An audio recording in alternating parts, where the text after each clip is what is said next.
Hola, hola, bienvenidos a el grupo Pequeño Rebaño y al canal de Cristo Blog. Vamos a, si Dios lo permite, vamos a compartir un mensaje hoy con los amigos y hermanos. Entonces, vamos a empezar rápidamente porque ya se nos fue bastante parte del tiempo conversando antes del mensaje. Estuvimos conversando mucho hoy, así que vamos a ello. Vamos a entrar a la presentación, a ver. Eh,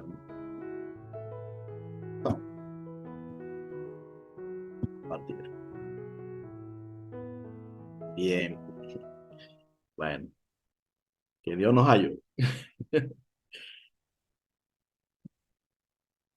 Ok, vamos a hablar de esto, la paciencia de Jesús. Ese va a ser el tema de hoy, ciencia de Jesús. Y vamos a comenzar leyendo este texto. Por favor, Pablo, si puede leer, Pablo.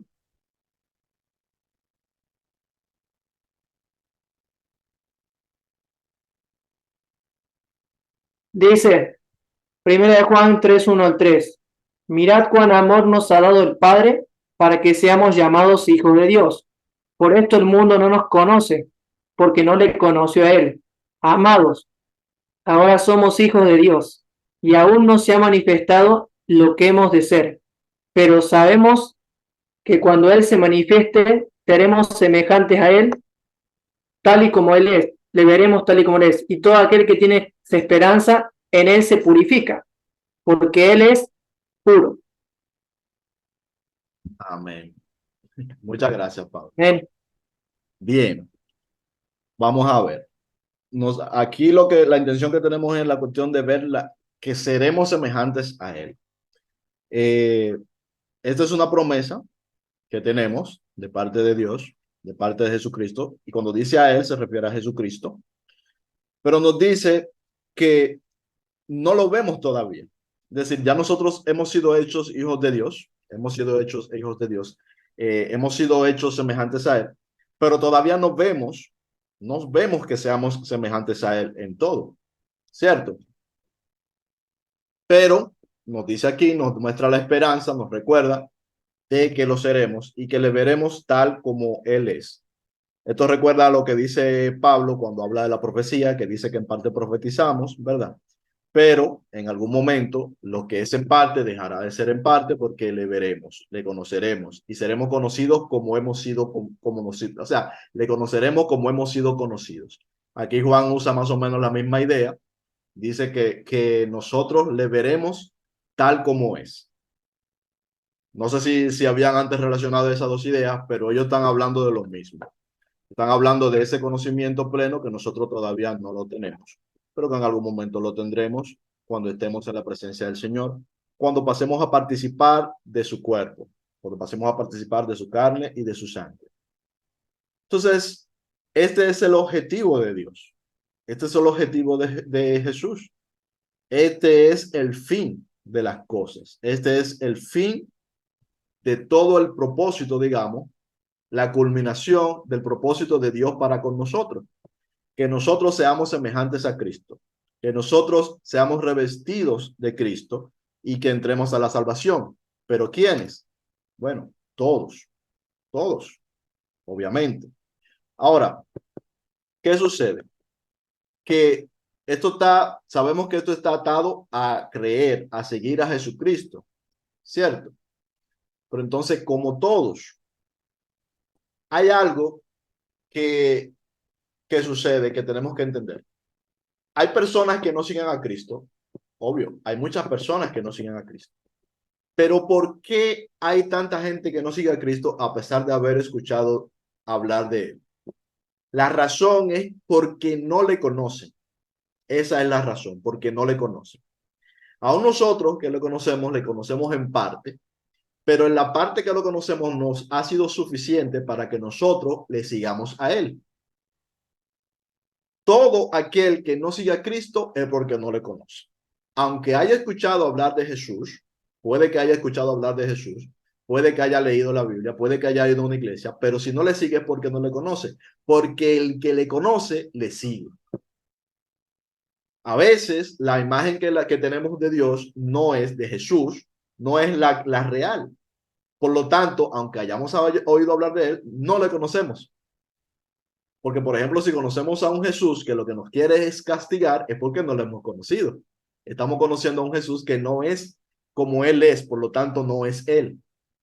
Todo aquel que conoce a ese Jesús, el real, ese Jesús que no te quiere castigar, sino que vino a salvarte, ese Jesús que no quiere hacerte el mal ni mandarte a un infierno de fuego, sino que su único propósito es salvarte, que no quiere castigarte con una enfermedad, sino que vino a sanarte.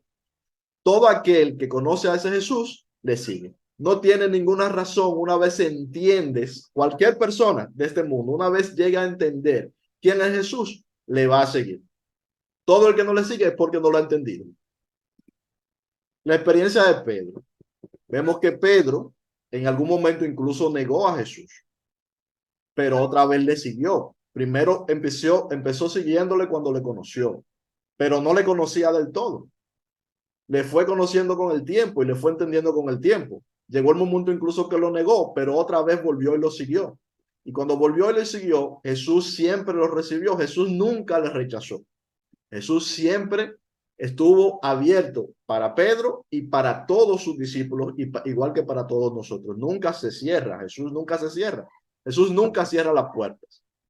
No importa lo que nosotros hagamos, Él no cierra las puertas. Lo que sucede es somos nosotros que de alguna manera en algún momento por falta de entendimiento de sus cosas nos alejamos, incluso por haber pecado, incluso por tener la vergüenza de no haber cumplido con los estándares que nosotros pensamos que Él nos exige, pero que Él no nos ha exigido. Porque cuando Jesús le dice a Pedro que Él le va a traicionar, Jesús no le está rechazando, solamente se lo está anunciando para que lo sepa por la reacción que Él acababa de tener. Jesús nunca le echa fuera. Tenemos la experiencia de Pablo, que habiendo oído hablar de Jesús, no le conocía. Y como no le conocía, le perseguía y perseguía a sus discípulos. Pero él fue encontrado por Jesús. Y cuando comenzó a seguir a Jesús, ¿qué pasó? Que empezó a seguir a Jesús.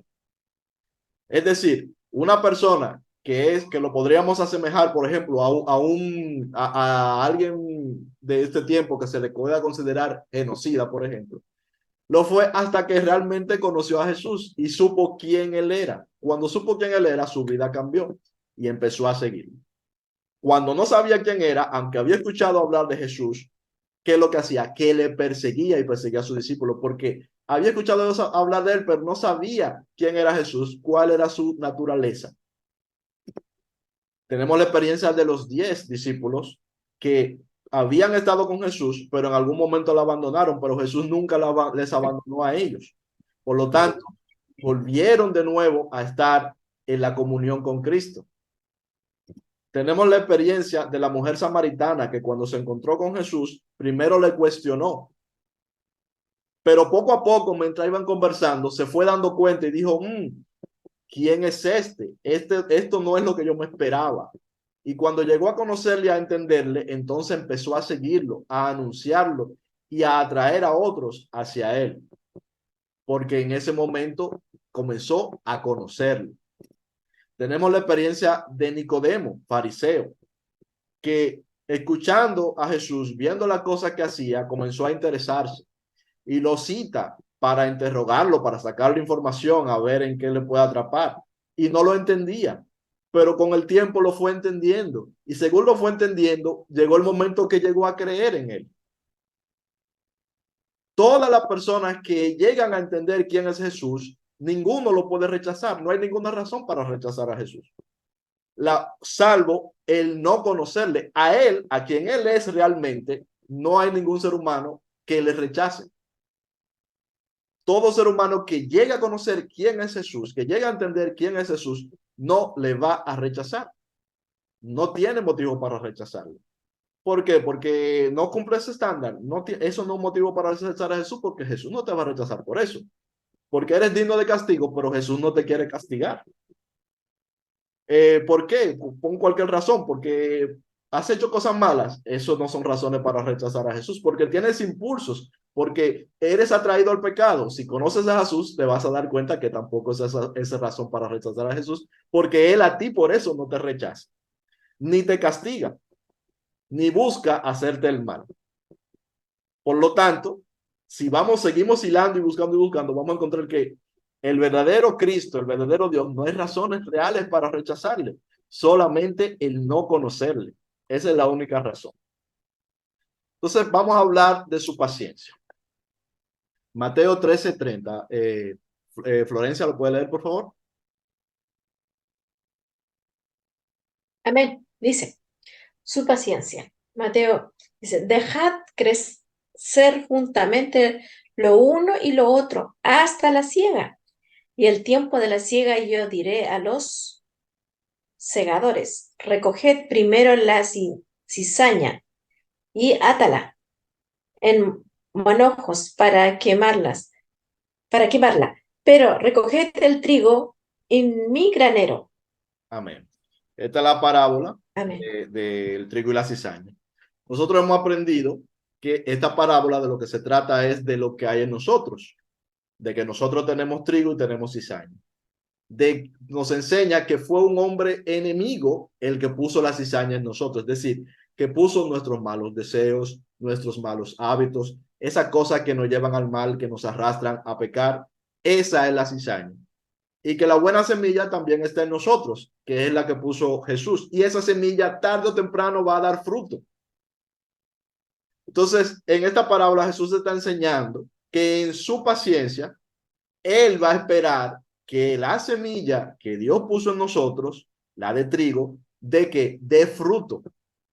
Para cuando dé fruto, entonces separar lo bueno de lo que es la cizaña en cada uno de nosotros. Entonces dice, no, déjala que crezca. Vamos a esperar. Entonces, eso es parte de la paciencia de Jesús.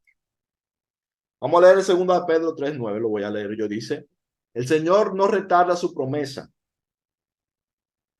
según algunos tienen por tardanza, sino que es paciente para con nosotros, no queriendo que ninguno perezca, sino que todos procedan al arrepentimiento. Entonces, ¿qué es lo que quiere Dios? Que todos procedan al arrepentimiento. ¿Y qué hace Dios mientras tanto? Mientras tanto, Dios es paciente con nosotros. ¿Hasta qué? Hasta que demos el fruto. Dios espera que nosotros demos el fruto. Y mientras tanto, Él nos sigue haciendo bien. Él nos sigue auxiliando en los momentos difíciles. Él nos sigue consolando con su espíritu. Él nos sigue dirigiendo. Él nos sigue atrayendo a su verdad de unas y de mil maneras para que logremos conocerle, y conocerle nos haga seguirle, y seguirle nos haga entonces producir fruto, para entonces el poder tomarnos y ponernos en su granero, para tomarnos a sí mismo, como dice Jesús, os tomaré a mí mismo, para que donde yo estoy, vosotros también estéis. Entonces, ese es el propósito de Dios. ¿Cuánto va a esperar Dios? ¿Cuánto va a esperar Jesús? ¿Cuál es el límite de la paciencia de Dios? Esa es una pregunta de este estudio. ¿Cuáles son los límites de la paciencia de Dios? Una única vía, que esto es algo que tenemos que entender. Juan 8:31-32 dice, dijo entonces Jesús a los judíos que habían creído en él, si vosotros permaneciereis en mi palabra, seréis verdaderamente mis discípulos y conoceréis la verdad y la verdad os hará libres, dice el Señor. Es decir, la forma de conocer la verdad y por la verdad ser libre es permanecer en su palabra, ser su discípulo, discípulo de Jesús. No hay otra manera, no hay otra forma, porque Él es la verdad y hay que conocer la verdad. Y conocer la verdad es conocerlo a Él. El conocerlo a Él es lo que nos va a hacer libres. Como vimos la otra semana, hablamos de la libertad, ¿verdad? ¿Qué nos hace libre? Conocerle a Él. Nos da esa libertad, aunque no lo veamos manifestado, como dice Juan en el primer versículo que leímos, todavía en la carne, en este mundo, pero nosotros somos libres cuando hemos creído en Él, cuando lo hemos conocido, porque no hay diferencia entre conocerle y creerle. No puede una persona conocer a Dios y rechazarle. No puede una persona conocer a Jesús. Sí puede conocer a otro Dios o una imagen distorsionada de Dios y rechazarle. Pero el que conoce a este Jesús, al Jesús que es 100% amor, 100% paciente, la persona que le conoce le cree y no le puede rechazar. Juan 14:6. Jesús les dijo: yo soy el camino, la verdad y la vida. Nadie viene al Padre sino por mí. No hay forma, no hay otro método para ir a la salvación. No hay otro método para llegar a Dios que no sea por Jesús. Por la verdad. Él es la verdad. Pero Él es el camino. Jesús utiliza muchas palabras, muchos términos diferentes para referirse a lo mismo. Es Él, solamente a través de Él. Cuando Él dice que yo soy el camino, lo que está queriendo decir es que la única manera que hay de ir a Dios es a través de Él. Claro, es que Él mismo es Dios, es su manifestación. Es la forma que nosotros podemos percibir, hemos podido percibir, sea por la carne los discípulos y nosotros por su espíritu. Él es la verdad. Entonces, hay que conocer la verdad, sí, Él es la verdad. Cuando conocemos la verdad, vamos a Él, indefectiblemente. Indefectiblemente. ¿Le conoces? Le sigues. Juan 19 dice: yo soy la puerta. El que por mí entrare será salvo, y entrará y saldrá y hallará pastos. Y esta es otra analogía que nos hace Jesús, porque es que hay una sola forma, y hay una sola entrada, hay un solo camino, hay una sola manera, hay un solo método, hay una sola persona. Es Él. Es lo que está diciendo aquí, que Él es la puerta de las ovejas, ¿verdad? Solamente a través de Jesús, no hay otra forma. Por lo tanto, es a Él al que hay que conocer. Dice en Juan 14:6, Jesús dijo: yo soy el camino, la verdad y la vida, y nadie viene al Padre sino por mí. Aquí repetí este versículo para subrayar esto, que Él es el camino, que Él es la verdad, que Él es la vida. Nadie viene al Padre sino por Él, es decir, es la única manera. Juan 6:56, el que come de mi carne y bebe de mi sangre, en mí permanece y yo en él.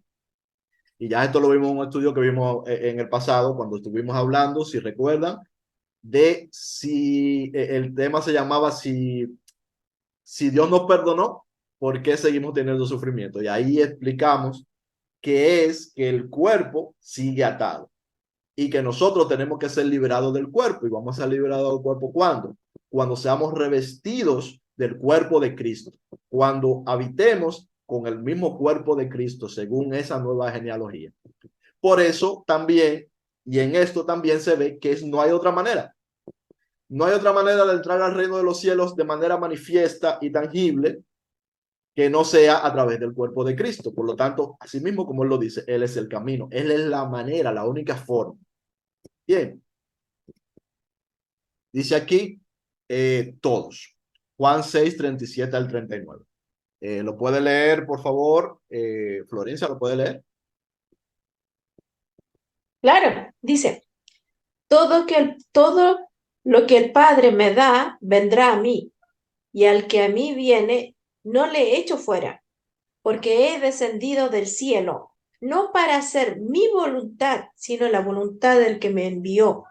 Y está en la voluntad del Padre, el que me envió, que todo lo que me diere, no pierda yo nada, sino que lo resucite en el día postrero. Amén. Amén. Exacto.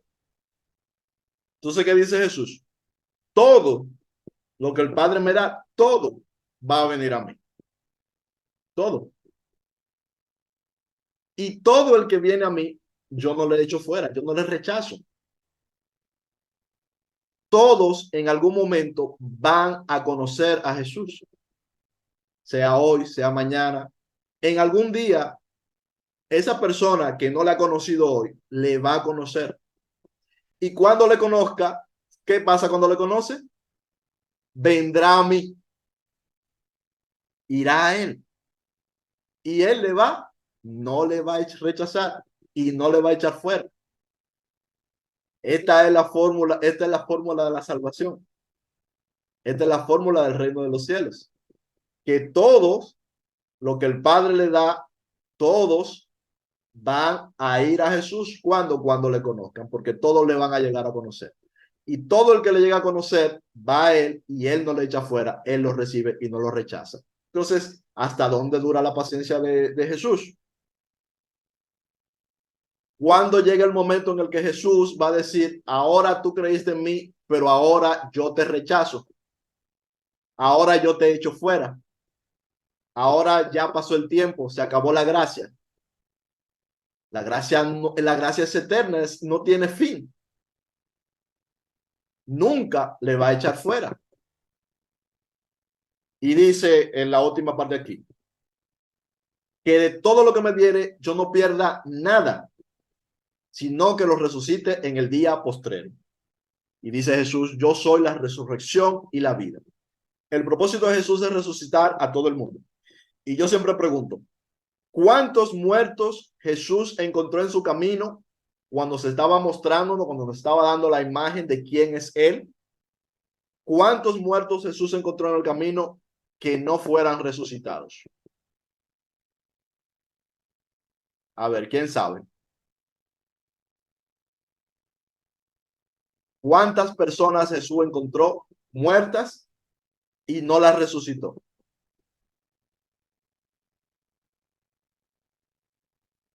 No hay. Todas las personas con las que Jesús se encontró que habían muerto, Jesús las resucitó. Amén. ¿Cuántas personas Jesús encontró que estuvieron enfermas y no las sanó? Todas las personas que iban a él fueron sanados. Exacto. Todas las Y personas fueron sanadas. los que estaban muertos le oraron a Jesús, lo aceptaron, dijeron, bueno, ahora te acepto, y como te acepto y tengo fe, entonces ahora tú me vas a resucitar. No, él lo resucitó por una sola razón. ¿Cuál es la razón por la que Jesús resucitaba a los muertos? ¿Quién sabe? Salvar por amor. Exacto. Y porque estaban muertos. Si están muertos, él los resucita. Así de simple. Porque esa es su naturaleza. Su naturaleza no es yo te resucito si tú crees en mí. Su naturaleza es tú estás muerto, yo te resucito. Porque tengo que darte tiempo Amén. para que tú, primero yo quiero que tú vivas. Jesús quiere que vivamos. Ese es su propósito. Y quiere que vivamos y que tengamos vida eterna. Pero para alcanzar la vida eterna tenemos que conocerle a Él. Pero para conocerle a Él tenemos que estar vivos. Tenemos que estar respirando. Tenemos que estar conscientes por lo menos. ¿Verdad? Entonces, Jesús es así. Tú estás enfermo, te sana. Tú tienes hambre, te da de comer. Simple. ¿Por qué? Porque tienes hambre. Seguimos. El concepto de los primeros y los postreros. Voy a leer aquí Mateo 21, dice, ¿cuál de los dos hizo la voluntad de su padre? Aquí está hablando, Jesús le cuenta una historia, ¿verdad? Para hacer una comparación. Yo lo puse desde aquí, pero vamos a seguir. Y dijeron ellos, el primero, Jesús les dijo, esto a los fariseos, de cierto os digo que los publicanos y las rameras van delante de vosotros al reino de los cielos. ¿Cómo así que van delante de vosotros al reino de los cielos? Ok, se entiende que los publicanos y las rameras que han creído van al reino de los cielos, pero lo que le está diciendo es que van delante al reino de los cielos. ¿Qué significa primeros y qué significa postreros? Primeros y postreros son eso mismo.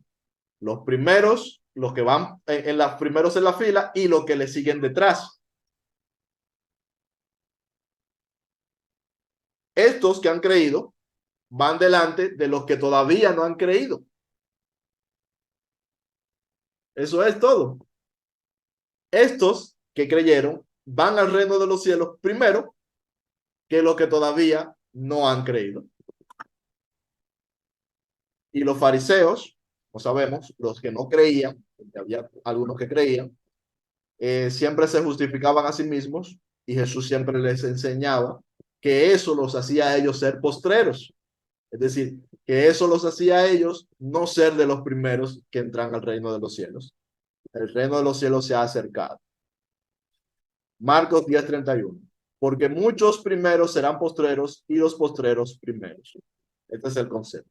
Entonces, si hay unos primeros y hay otros postreros, quiere decir que no todos entran al mismo tiempo en el reino de los cielos. No todos van al mismo tiempo al reino de los cielos. Esta es la idea. En los estudios que nosotros hemos hecho, mucho de lo que estamos aquí, yo sé, y muchos de lo que ven también, hemos aprendido de que hay una segunda resurrección. Y ese tema se ha estudiado muchas veces, se ha estudiado. Y en ese tema se nos habla de que hay una primera resurrección, de la que nos habla Pablo, por ejemplo, cuando nos dice que los muertos en Cristo se levantarán primero. Dice, no precederemos a los que murieron, dice Pablo, y se está refiriendo a que ellos no van primero que los que murieron, está diciendo Pablo. Cuando dice no precederemos, está diciendo, no crean que nosotros vamos al reino de los cielos primero que los que murieron en Cristo, sino que vamos juntamente con ellos. Es lo que está queriendo decir Pablo en ese texto. Entonces, pero se ve que todos los que escuchan la voz de Dios resucitan. Vamos a leer este texto.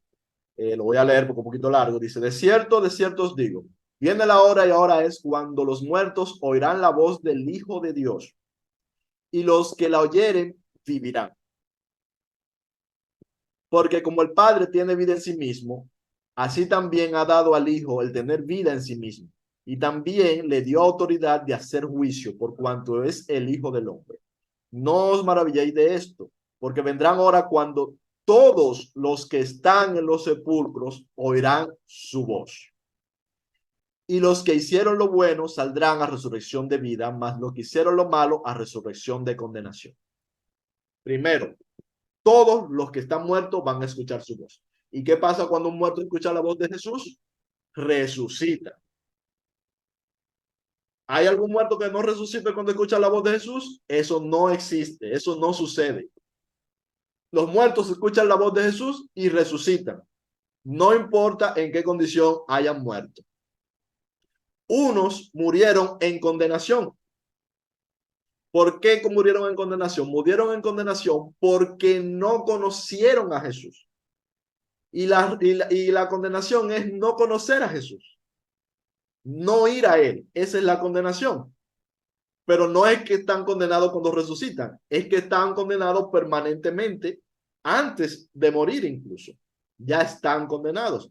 Todo el que no le conoce y va a Él ya está condenado. Jesús dice, yo no vine a condenar el mundo, sino a salvar al mundo. Yo no vengo a condenarlos, ya han sido condenados, ya viven en condenación. Y de la misma manera los que resucitan sin Cristo, ¿cómo resucitan? Resucitan en condenación. No es una condenación diferente a la que tiene ahora el que no ha seguido a Cristo. No es una situación diferente, no es un estado distinto, es el mismo estado. El no estar en Cristo, esa es la condenación. Por lo tanto, aquellos que resucitan de los muertos y no creyeron en Jesucristo y no creen en Jesucristo, resucitan como mismo están los vivos hoy que no creen en Jesucristo, en condenación. Esa es la condenación. La condenación es que Él vino y no le creyeron. Esa es la condenación, nos dice Juan también en el Evangelio. Entonces, la cosa es que todos resucitan cuando escuchan su voz. Ahora, ¿para qué?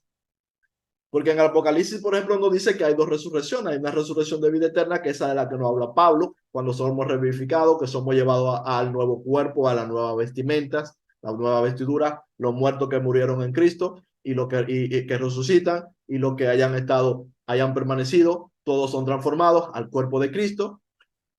Pero todos resucitan, no solamente los que son transformados al cuerpo de Cristo. Y esa es la que dice la resurrección de condenación. Claro, entendiendo, esto es lo que es la condenación. Es lo mismo que hay ahora, es lo que no creen, ya viven en condenación. Porque no han ido a Cristo, no le han creído, no le han conocido, no le creen porque no le conocen. Entonces, ese grupo de personas que Jesús resucita, ¿para qué los resucita? ¿Para que sigan viviendo en condenación? ¿O es porque es necesario que ellos le conozcan? Es que él tiene paciencia y que está dispuesto a esperar todo el tiempo que sea necesario, todos los años y miles de años que sean necesarios, hasta que esas personas le conozcan. O es que él no le va a forzar, evidentemente no le va a forzar porque nunca lo hizo, no lo hace y no lo va a hacer, pero sí se va a seguir dando a conocer hasta que le conozcan, y conocerle es entender hasta cierto punto quién él es, y entender hasta cierto punto quién él es va a hacer que todas esas personas que resucitan en condenación, ¿qué va a pasar con ellos cuando conozcan a Jesús? Cuando sepa quién es Jesús, ¿qué va a pasar con ellos? Van a creer y le van a seguir y van a ir a él. ¿Y qué va a pasar con ellos cuando vayan a él?